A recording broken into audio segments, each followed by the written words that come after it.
Okay. Did I see any combat?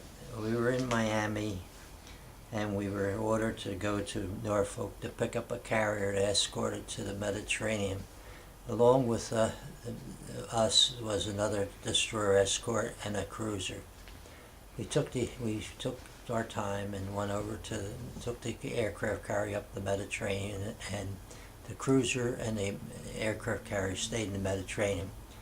The two destroyer escorts left, and we were going out of the Mediterranean when our sonar picked up a submarine at the mouth of the thing. So we did a captain order, general quarters. Everybody went to their general quarters. Me being a cook, when my time was on, I was a stretcher bearer. When I was off duty, I was in the magazine, ammunition and magazine, passing the ammunition. So we went to our battle stations, and the captain ordered all depth charges of the area where the submarine was. We went and threw the depth charges over, and after 4 hours of constant bombing the area, they declared that the submarine was gone and it was killed. Probably sunk. So we went over to England, picked up two transports, and the other escort was there, and we escorted them back to Nova Scotia. Left them in Nova Scotia, went back to Brooklyn Navy Yard. After we went to the Brooklyn Navy Yard, we back to Miami, and about that time is when we gave the ship to the Chinese, another destroyer escort, an older one. We gave them, I think, 2 or 3 ships. And my job there was for 2 weeks to teach the Chinese, that was equivalent to my rate, how to go about his duties, where to find everything, set up the thing, and he was quite a character. Do you remember his name? And I don't know. I don't remember anymore. But that was basically what we had, and so that was the extent of the combat. The Navy's different than the Army. We go out and we usually travel with, especially escorts, that usually protect the other ships. If the carrier would have had we've seen anything that the carrier was in trouble, we had to get in their way and take whatever the torpedoes would come. We were corn fodder. Back to the Navy, back to my early days. I was cooking and doing a good job apparently, and the chief come up to me one day and said, "Lieutenant wants to see you in his quarters." I went down to see him, and he says, "Fred, you got good reports, and I would like to send you to officer candidate school." And he says, "I would get all the paperwork together and I'll call you back up." And they called me back up again, and then he said, "Well, we can't send you to officer candidate school because you didn't graduate high school. You had to be a high school graduate." And from that point on, I decided I was going to get an education. Okay. Let's go back to the Depression days, I guess. Remember what was the Depression like? Well, the Depression, as I remember, was very, very different and similar to today, but the unemployment rate was very, very high.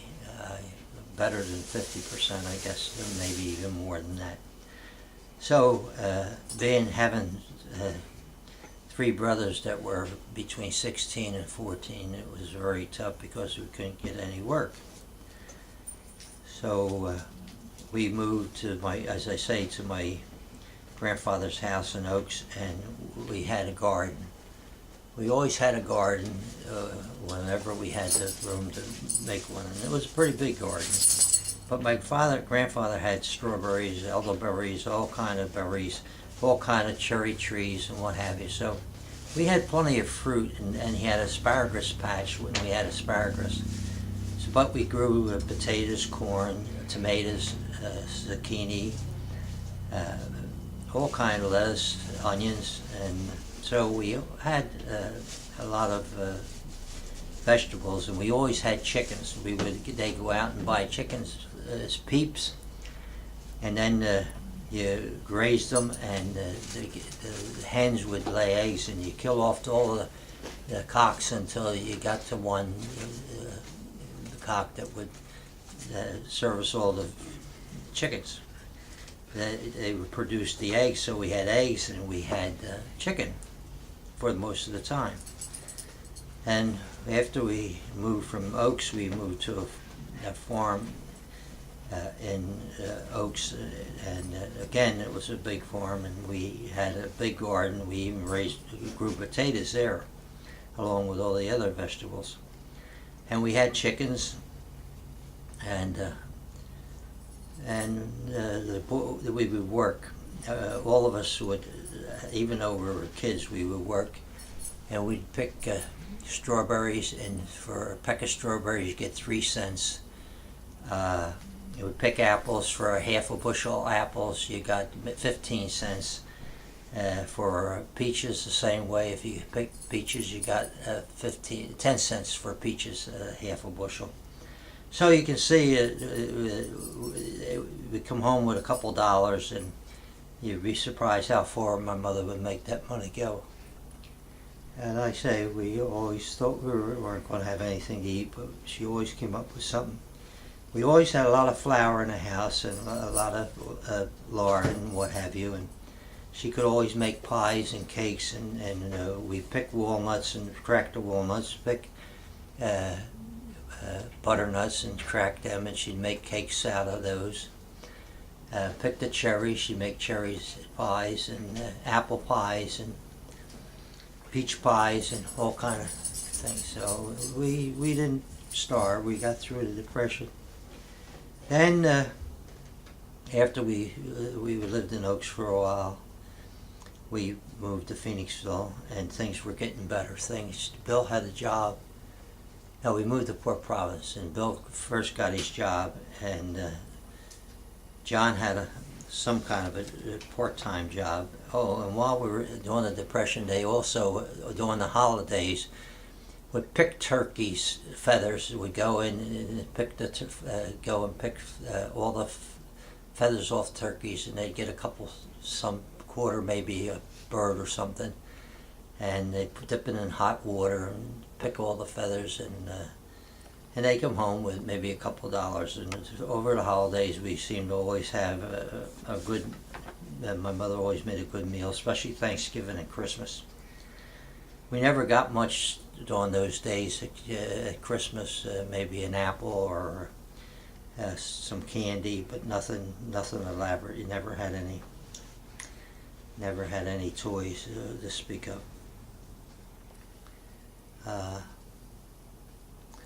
Then things were getting, I say, better. We moved to Phoenixville, and that's when Bill went, when we were still in Oaks, he went in the CCC, which is the Civilian Conservation Corps. And he was out near, it wasn't too far from home, he was out near Indian Town Gap at the national parks, and they would cut down trees and plant seedlings. And he, after 12 months, I don't know what the rule was, but you had to be 17 to go in, 17 to 23, be a U.S. citizen, and be out of unemployed. And I don't know whether we could have all of them in at the same time, but I guess my mother selected to get the $30 a month for 4 years, so every year somebody else went away. First it was Bill, then John. John went out to western Pennsylvania, way out in the western part of Pennsylvania, and he basically did the same thing, but they also did some road work and some park work, like lanes and trails and what have you. It wasn't bad for them. As I said, they sent home $30 a month. They got a couple dollars, each week to spend, and they got their uniforms, got 3 square meals a day, got a nice place to sleep, barracks type. They wore, as they say, uniforms that looked like almost like the Army, but they were kind of between a tan and a green, mostly I guess green. Then you can play that song in that right after this. The Boys in Green. So we moved to Phoenixville, and things, as I say, were getting better because my mother was getting $30 a month. Plus, I was at the age where I could get a job, and with the paper route, I got papers, and the papers were a nickel. The company got 3 cents, I got 2 cents. And I had 2 papers. One was the Evening Bulletin, and the other one was the Phoenixville Republican.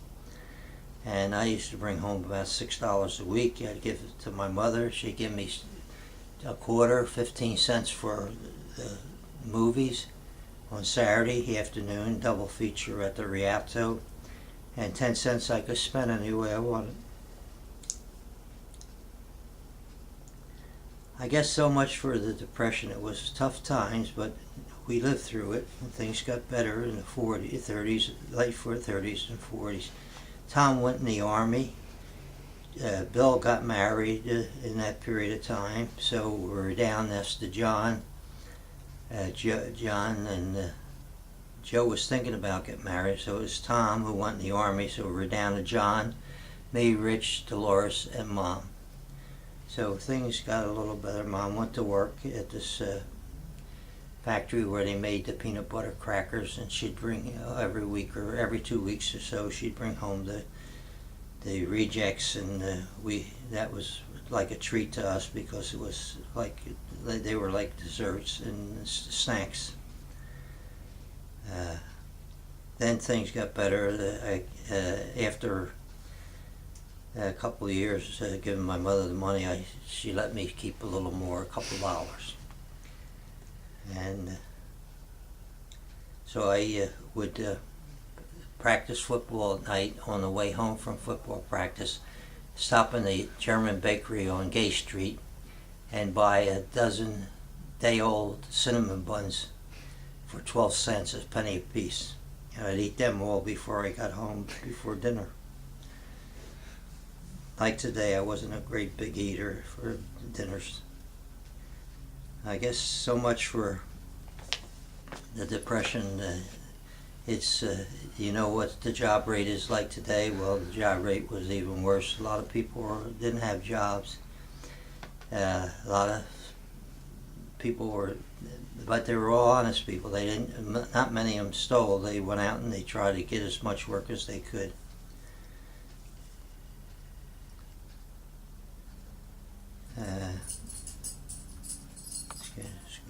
Okay, I guess that takes care of. Go. How did you find out about John dying? Well, we were coming into Miami. Well, we came into Miami, and as soon as we got there, the officer of the day came up and said he just got a telegram that your brother John was killed It's okay. in the war.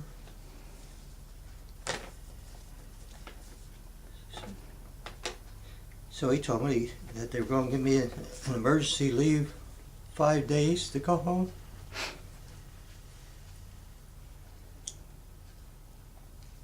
So the guys took up a collection You want me to stop? because it was in between paydays, and they got $80.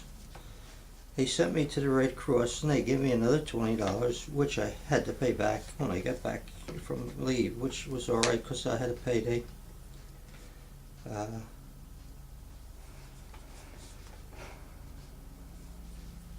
It wasn't a pleasant time, and they buried him in France at the first, and then they moved him to a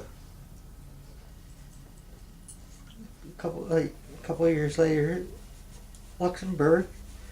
Gave the United States a nice piece of ground, and they made a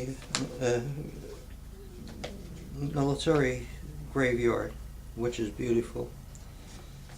When did you get to visit his grave for the first time? Your mother and I went there in 1992 on a trip to Germany and France, and we stopped in Luxembourg one morning at 9 o'clock when the graveyard opened, and the guy said to everybody, "Stay on the bus except me and your mother."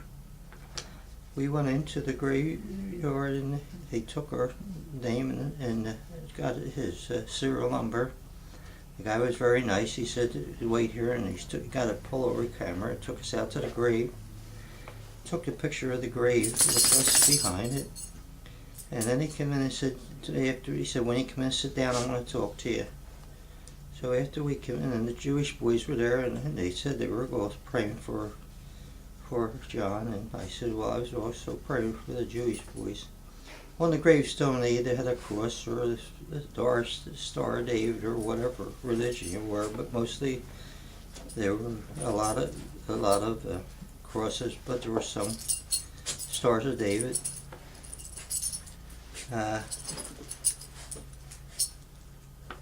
So we came in and we sat down, and the guy told us that we could get an overview of the whole grave and a picture of his grave up in the corner. And we fill out the papers and sent away. And I did that, and things were we received it in a couple months, and it was really a nice tribute to. When he died, we all decided that we had a choice of bringing him home and burying him into one of the local cemeteries or to leave him in things. So we took a vote of all the brothers, and we decided to leave him where he got killed over Luxembourg. What battle did he die in? Huh? What battle did he die in? He was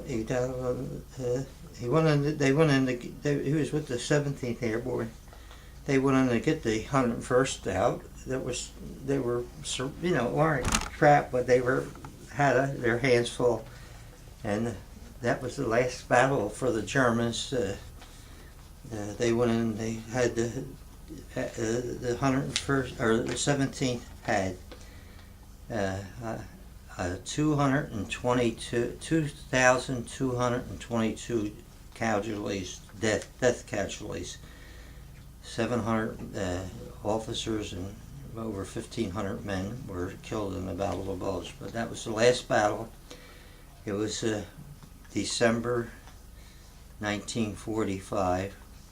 He died in January. 1944? Huh? Was it 1944? 44. December 1944.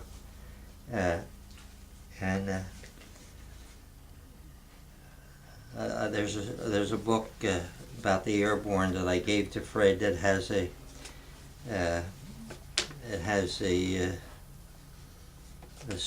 thing. He was with the 194th Infantry, glider infantry. Okay. What do you remember about VE Day? Well, VE Day wasn't very thing. We were coming back, and we heard the news, and everybody was happy and joyful, and we got into, I guess it was Charleston, South Carolina, and it wasn't much of us. We got out and it was very, very jubilant, but most of the activity was over before we arrived. But we were all pretty happy that the war in Europe was over. And then on VJ Day, I was on my way to the hospital. I broke my arm somewhere along the way, and I jumped down a ladder, fell down a ladder and broke it and slipped down, and they put it, of course we had medical, not doctors, but for like a... Medics? Corpsmen? Corpsmen or medics? Medics. We had medics, and they were pretty good, but they didn't know everything. So he said it was a bad sprain. He put it in there was no bones. It didn't look like any bones coming through the skin, so I guess he said it was a bad sprain. So they put it in a splint, and so after a while, it felt pretty good. They took it out, took the splint off a couple of weeks, and I kept working with it. And every 6 months or 3 months, I do something with the arm, and it swell up again, and I had to go get another splint for a couple of weeks. And then finally I said that, it's getting monotonous, that I must have been in the splint about 6 times. So we were in, I guess, Jacksonville, and I told the officer about my arm. I said, gee, you did take a look at my medical record. I said, every 3 months I'm in a sling, and I said, something's wrong. And he said, well, we're going to send you to the hospital. So they sent me to the hospital, and the doctor took an x-ray, and he said, oh, you got what they call a broken bone in the wrist, which and it looks like a dead fracture, which means that stuff grew in between the thing. And they said this, so we said, we're going to recommend that you go to the hospital in Jacksonville and get it fixed. What was your right hand or your left hand? Right hand, right right. hand at the wrist. So I went back, and a couple of days later we got notice that I should be relieved of duty and sent to Jacksonville Naval Hospital. So I went to the hospital, and they looked at it, and the doctor came in and said, well, I'll tell you what we're going to do. We're going to operate on that wrist and put a gold plate in. Take out the plate, take out the bone that's in there, and put a plate that's solid in there. So a couple of weeks go past, and then he comes in and says, oh no, he said, we did another evaluation on you. He said, rather than do it here in Jacksonville, we're going to send you to Philadelphia Naval Hospital. It's going to be close to home. You can get home after the operations and what have you, and then it would be a lot better for you. So I said, fine, I know, that's all right with me. So a couple weeks pass, and they come back in. Now this is getting into September time frame, I guess, after VJ Day. And VJ Day, as I say, I was at the hospital, and we, again, there wasn't much celebrating going on. So they said to me, well, we evaluate again, but we think we offer you a discharge. He said, the war's over, and if you want, we give you a medical discharge. And I says, okay, what do I have to do? He said, well, he said, we'll give you a date. You come down in full dress uniform, everything that you have, and you go before the board, and we'll read your case, and we'll make a decision. There's about 4 officers there, and we'll make a decision what to do. So that day came, and I went before the board, and they all said, we decided we would like to offer you a medical discharge based on what we find. We feel that you can go through life with the way it is if you don't misuse it, but you can always go to the Veterans Administration if you have a problem, and they can put you in the hospital and do the same operation we would do, but see how long you can go with it. So I accepted the discharge, so they filled it out, and they gave me all the paperwork, and gave me my travel and money home, and with that, one of the first class sailors come up to me. He says, hey, by the way, he says, yeah, when we discharge people for medical reasons, he said it's usually because it happened while you were in the service connected. So he said service connected discharges usually get a disability. And he says, why don't we go over and fill out some paperwork? And he said, who would you like to represent you? I said, the Veterans of Foreign. He said, he gave me Legion, the Veterans of Foreign War, and a couple other people, a lawyer if you want it. And I said, the VFW is fine. And we went over and we filled out the paperwork, never thinking I would ever hear from him.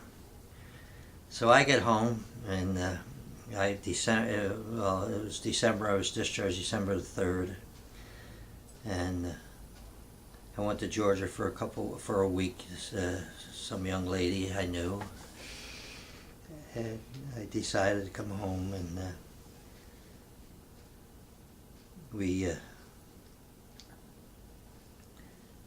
I was living with Bill and Heidi at the time, and come about February, I get a big package, and in the package I open, it says Public Law 16 says that you can go to school and they'll pay for it for rehabilitation. And not only that, we're going to give you a subsistence every month. And then I read on, and it says also you will get a 20% disability, and pay every month for the rest of your life, supposedly. Mm-hmm. So I decided, and that told me what I had to do to qualify for